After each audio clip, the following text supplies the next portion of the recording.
Stacy Widelitz joins us today here with Greatest Hits 98.1. We're a whole lot of writing you've done throughout your career. Been reading up on and listening to some of the interviews you've been doing of late, which is it's music education, it's music history as far as I'm concerned. I was saying the same thing actually, just literally, what was it, just yesterday, Albert Bouchard from was in Blue Oyster Cult said the same thing to him, like learning about his project. He had an album called Reimagine. So it was all sorts of history and music education. You learned from it. Same with you and your background. She's Like the Wind is the most common one that, right, especially with regard to our station, because we play the song here on Greatest Hits 98.1. I'm curious to start. You've talked about writing the song, about how Patrick Swayze had certain lines and you had some other lines in that. Could you break down how the whole song developed, like kind of a deep dive into from that point of just the two chords and building up into arranging it, eventually leading to the studio? I know there's the Oberheim story as well, but how all of that came to be from starting writing to we got a finished product here before you even knew it was going to be a hit. Yeah, basically it's like you said, he came over with his guitar. We lived around the block from each other in LA and had become friends.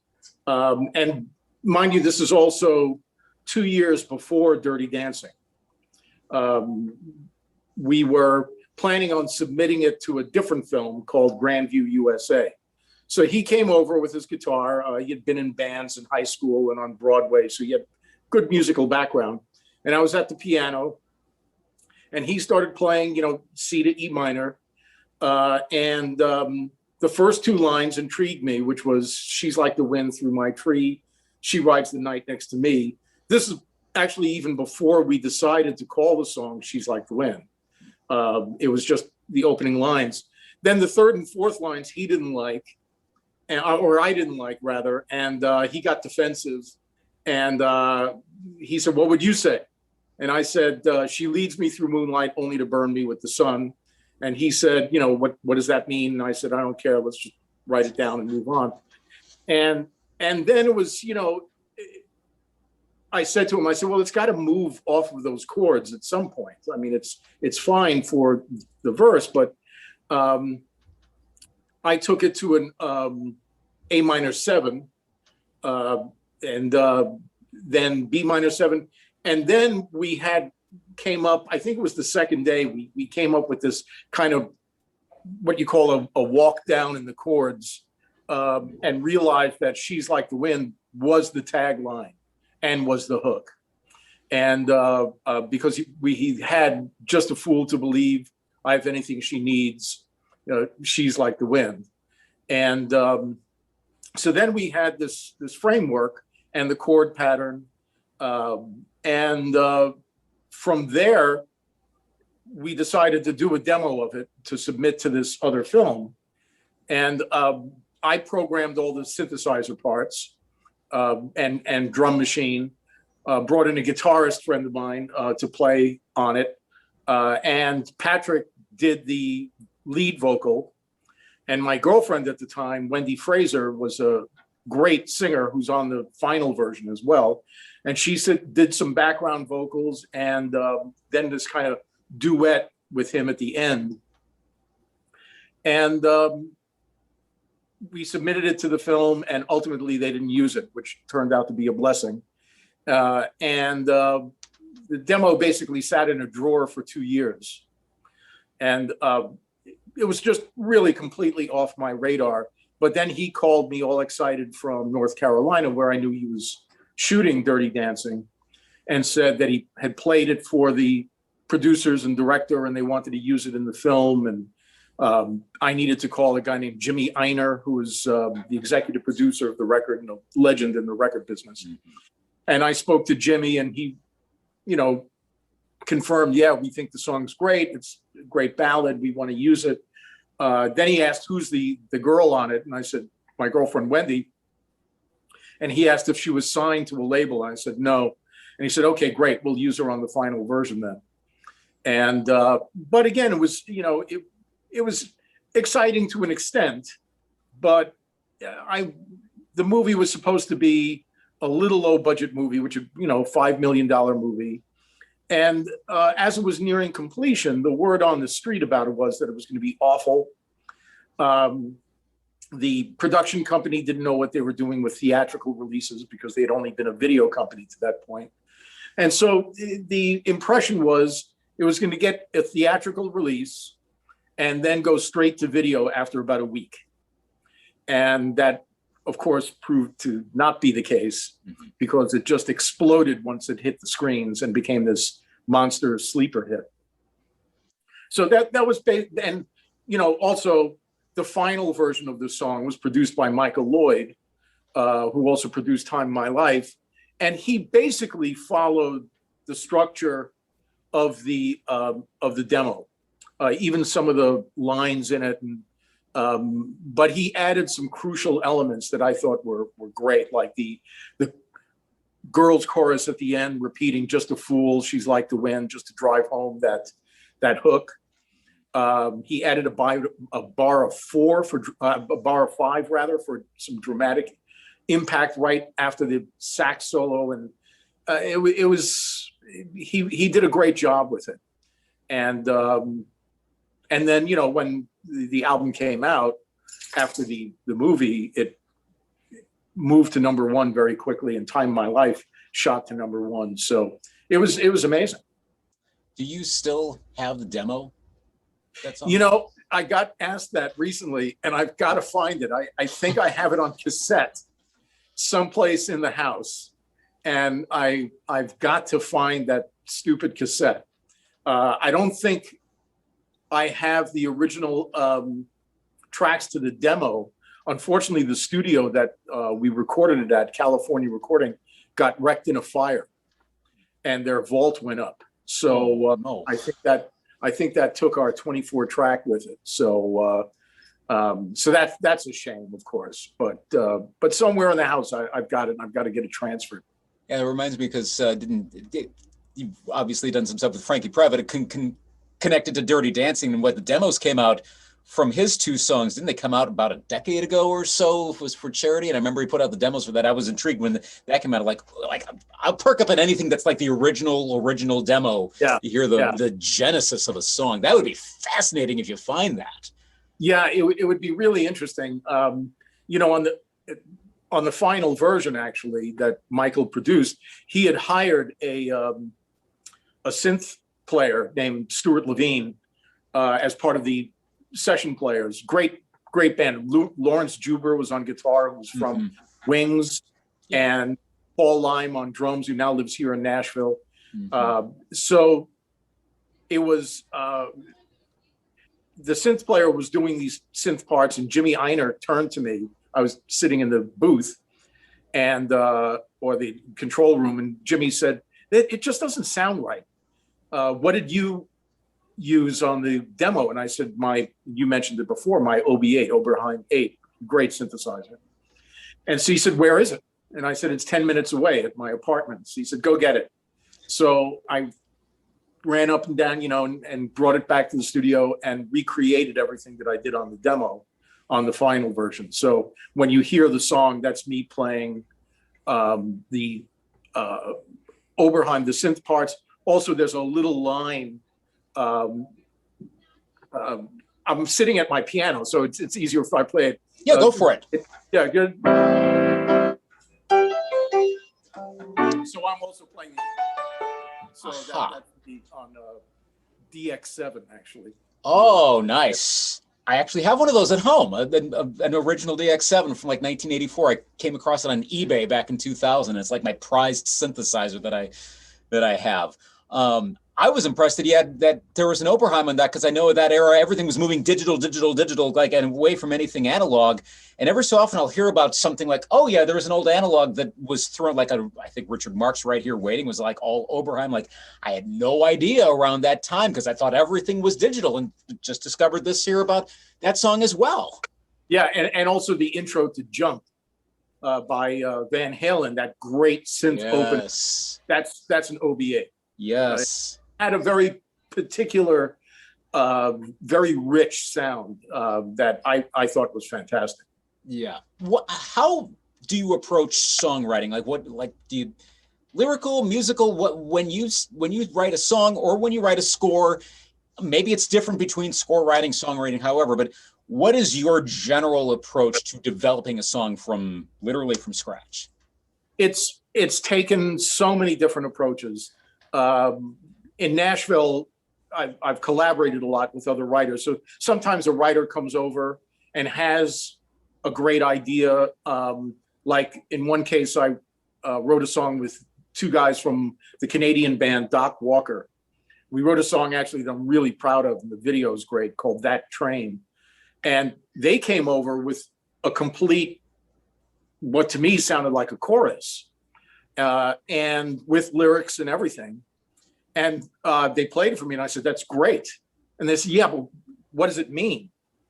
And I was listening to it, and it's like the wheels keep turning round, the engine never shuts down or slows down. And I knew that these tracks would lead to heartache and pain, but I still got on that train. So I said, well, to me, it's about addictive behavior. You know that you're about to do something bad, and you've been doing it before, but you still get on that train. And so then we sat down in this very room, right where I'm sitting right now, and I started playing chords for a verse. And we just started shooting ideas back and forth. Let's make it a story, 3 different stories, where it's a story about a guy that wakes up in a motel just after a really bad night. Second story was based on a woman that I knew who had been in abusive relationships and kept going back to abusive relationships, which I consider to be a form of addiction. And then the third verse was about the lead singer of Doc Walker being addicted to going out on the road. And so that was a case. Other cases, I had what I thought was a good hook. One time I wrote a song called Getting Up Gets Harder All the Time with a friend of mine, Kent Agee. And he came over, he's a tall, lanky guy, and he flopped down in my easy chair, and he just looked up at the ceiling. He said, "I got nothing." And so then I told him, getting up gets harder all the time. And he said, "We got something." And so it was very interesting. He turned to me and said, "Do you have any Johnny Cash records?" And I said, "Yeah, of course." And we listened to this song that Chris Christopherson wrote called Sunday Morning Coming Down. We listened to it about 10 times in a row and said, that's the vibe. And being very disciplined writers with strong work ethics, we then broke for lunch. And but when we came back, we had been discussing it at lunch, and it just flowed that afternoon. Actually, a guy's about to record it, put it on his record. So it really varies. And like when I co-wrote the song, the end title song for Pocahontas 2, that was that was more like scoring almost, where you have a task that you need to fulfill for the movie itself that had to tell a story. And in that case, the song's called Between Two Worlds. I got that title from the post-production producer at Disney, whose name was Bambi, which I found hysterical. And I asked Bambi, I said, "So what is the song supposed to say?" She said, "Well, it's the end of the movie, and John Rolfe and Pocahontas are getting married, and they're sailing off into the sunset, literally. And he's British aristocracy, she's Native American." And she said, "It's like they built a bridge between two worlds." And so I said, "Well, there's the title of your song." And she said, "What?" And I said, "Between Two Worlds. We'll build a bridge of love between two worlds." And so she paused for a second and said, "Okay, try that." And that's what they ended up using. We wrote the song based on that. So it's many, it can come from many different places. Okay. Of the songs you've written and of the scores you've written, which is maybe the most, which ones still make you go, "Wow, I composed that"? There's still like almost a chill or a spark or whatever the feeling is when you hear that today, regardless of how well known any of them are. Which ones still do that for you today in 2021? Well, She's Like the Wind, obviously, just because of the sheer wonder that I have every morning of having written something so long ago that's still on the air, that your station plays, which I'm very grateful for. And that it had a worldwide reach also. I've seen it show up in blogs in Vietnam. I mean, it's amazing. I heard it myself on a bus in Havana. So that's amazing. And I have to say, Between Two Worlds also hits me, because we did a really good job with it. And I've met all these now 20 somethings that was like, oh, I loved that movie when I was a kid, and I know that song. From a scoring standpoint, there's a couple of TV movies that I did. One in particular called A Child's Wish for CBS that was with John Ritter and Tess Harper and Laura Klumsky, and a cameo appearance at the end of the movie by then President Bill Clinton. And it was a really well done, powerful movie. There was also a documentary I did for ABC World of Discovery on the plight of the black rhinoceros called The Last Charge of the Rhino. And I was nominated for an Emmy for that. So, but I hear that and I was like, you know what? I did a hell of a job on that piece. So there are other ones where I go like, oh, I wish I hadn't done that, or I wish I had a little more time, because you're always under tremendous deadlines with scoring work. That's what makes it so difficult. Is there one where it's like a well-known piece or well-known scoring, where you go that way, kind of go the other direction of, yes, everybody knows this song, everybody knows this work, but I really would, this just isn't quite right, but no one would notice? Obviously, you'd be the one. Is there any for which that applies? You mean in terms of a scoring project? Yeah, scoring or a song or whatever, where you hear it a certain way and go, man, I wish that would have been. Yeah, okay, you're back. Yeah, the computer froze for a second there. So we're back now. Okay. So, I had a song recorded that I wrote here in Nashville, co-wrote. And it was recorded by an artist named Buddy Jewell. And the album went gold, which was great. It was my first Nashville gold record. And the demo that we did of it was fantastic. It was joyful. It was really like a bluegrass white gospel song, rocked up, and with great fiddle and mandolin and heavy guitars and drums. And the singer we used on it did a great job with the stacked harmonies. And then when I heard Buddy Jewell's version at Sony Records, I remember sitting with the A&R person, with my co-writer Burton, and we just sat there and our shoulders just slumped, because it was like, oh God, they missed the boat entirely. Oh. And yeah, and when I went to the party for the gold record presentation where I received mine, the record was produced by Clint Black, the great country singer and writer. And I introduced myself to him and I said, I co-wrote One Step at a Time. And he said, oh man, it just bugs the crap out of me. And I said, why? And he said, we never beat your demo. And so he even knew, that there was just something that happened that took the life out of it. It took that joyousness out of it. And it was unfortunate because it was the third single off the record.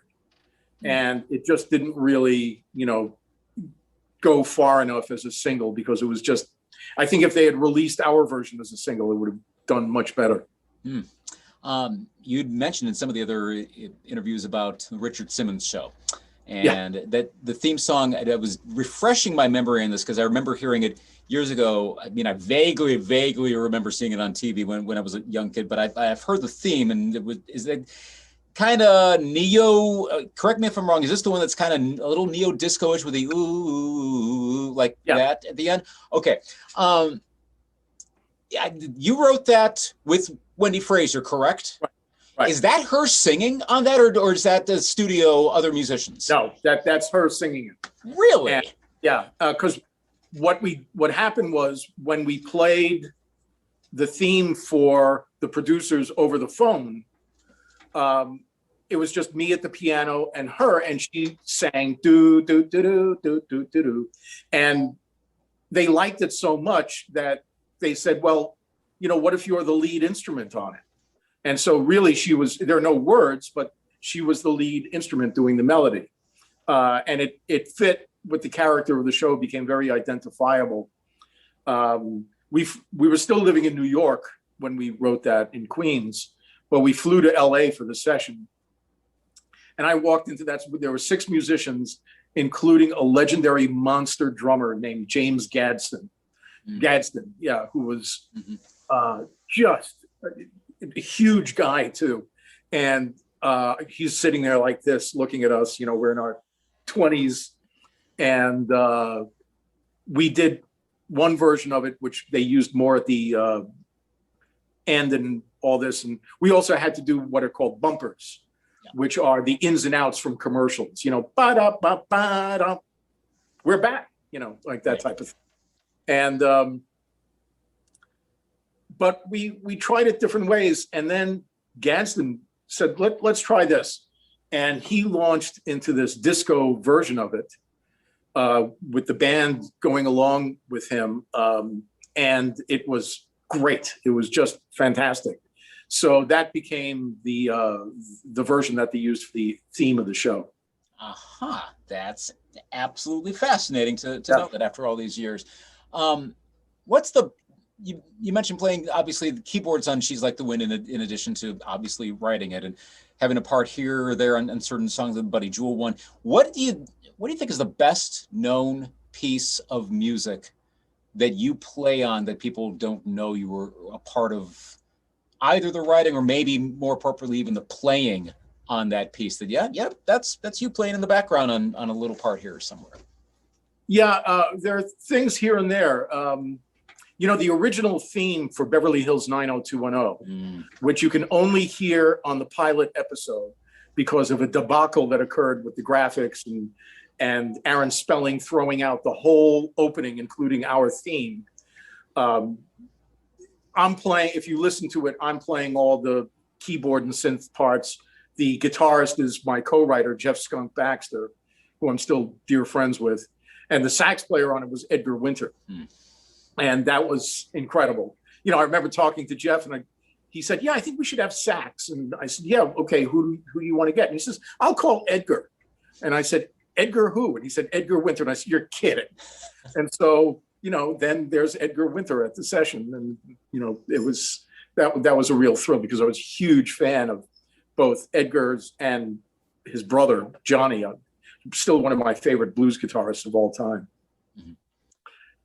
Who do you think is among the better scorers today, like up and coming scorers? Are you familiar with anyone who's you think's doing a good job in any TV streaming, movies, whatever? Who's impressing you either today or recent times? In recent times, I have to say my favorite of the what I would call the younger composers, although he's not that young anymore, is definitely Thomas Newman or Tom Newman, who did Shawshank Redemption and many great movies. I always find him imaginative, compelling. He hits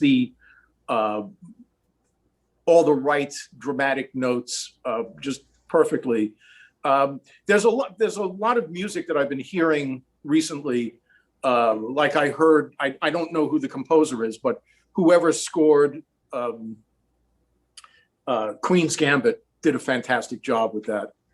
And then also one of my favorite scores recently, and again, I can't remember the composer, is the guy who wrote the score for Get Out, that kind of comedy horror movie. Yeah.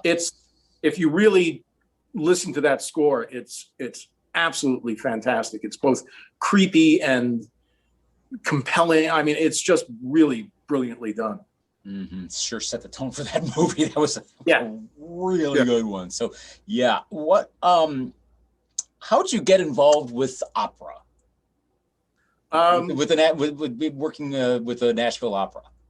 Yeah, well, my first uh, uh, little dance with opera was when I was in 5th grade and then 6th grade. The elementary school put on the Mikado by Gilbert and Sullivan in 5th grade, and I played Pooh Bah.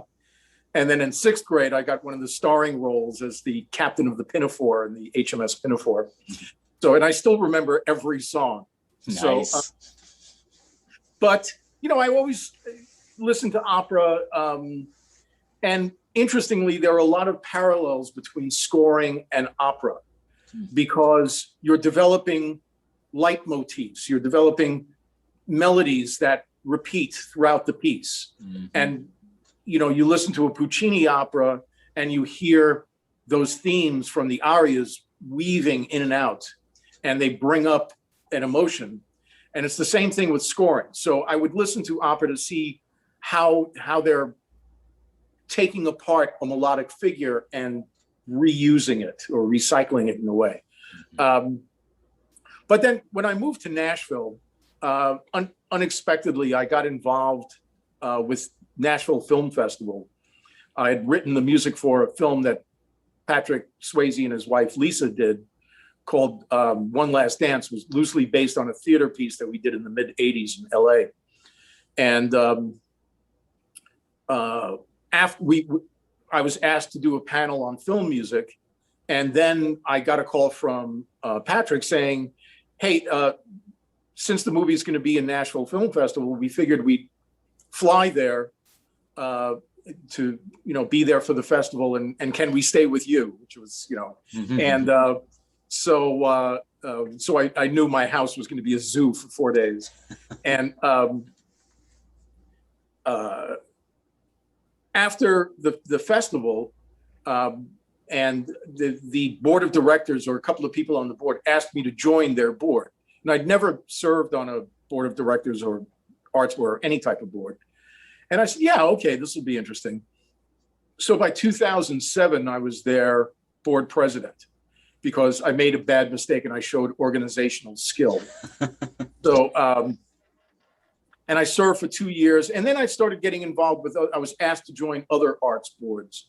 There's a great chamber music group in town called Alias Chamber Ensemble, Grammy nominated Alias Chamber Ensemble. And I was their board president for 4 years. I got involved with a great organization here in town called Leadership Music, and went through that program, and then was asked to join their board of directors, and then served as their board president in 2017 to 18. So I was kind of on the radar in the arts world and getting to know everybody. And the CEO and artistic director of the Nashville Opera, John Hooms, started courting me to join their board. And I said, well, I have to wait till I'm through with Leadership Music or Alias, I think it was. Yeah, this was 2015. And so finally, when I rolled off the Alias board, I joined the board of the Nashville Opera, unfortunately exhibited organizational skill again. And by 2018, I was their board president. So, and have developed a very close relationship with John and the staff. And right now, there's another part of the opera organization called the Guild, which is kind of the education and fundraising wing. So I'm currently their board president. Okay. So it's been fun. It's in getting to know some of the artists that come into town, some of the singers, and be more involved in something that's doing actually fantastic work. Even in this pandemic year, they've been very active online, and got a huge grant from the Mellon Foundation called the Southern Arts Resilience Grant, because we stayed open. Mm-hmm. and stayed productive. So it's been a lot of fun being involved with them. Nice. Last question for you. What is inspiring you musically now? It's been a little rough over the last year, I'll have to say, with the pandemic. I spent some time redoing my studio downstairs, and I go down there sometimes and I'm like, I'm just not getting it. So I'm listening to a lot of music, and I've been very active with photography recently also.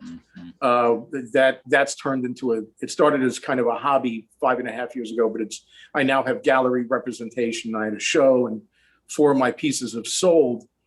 And I'm going to try to find a way to combine photography. I've been in talks with the gallery about this, about a second show where as you wander from room to room, I've scored the experience. So that's something that I'm looking forward to getting into it at some point. Well, and if anyone watching this is hearing about the photography, I would strongly encourage them out to check out your website, but then check out your Instagram feed as well, because the photography is excellent. And I know you've talked about it in other interviews, and yes, it is that good. So you could probably spend a whole another 15 minutes on that as well. So yeah, there's a lot going on there, and it's good to see you still with the creative output. Stacy Widelitz, thank you for writing She's Like the Wind and writing everything else and being a part of the fabric of pop music and musical culture. Thanks for everything you're doing, and we'll look forward literally and figuratively to what you have coming up down the road. Yeah, thank you for hosting this. It's been a blast. And yeah, they can go to stacywidelitz.com. It's very simple. And check it out. And you can hear some music too. Some of the songs I talked about today. That's good. Yeah, we'll definitely check that out. See if you can find that demo. I'm looking forward to that. If you ever find the cassette, I'm playing that as soon as it shows up online. Okay, good. All right. Thank you very much, Stacy, and take care. Sure. Thank you. Bye. Okay, bye.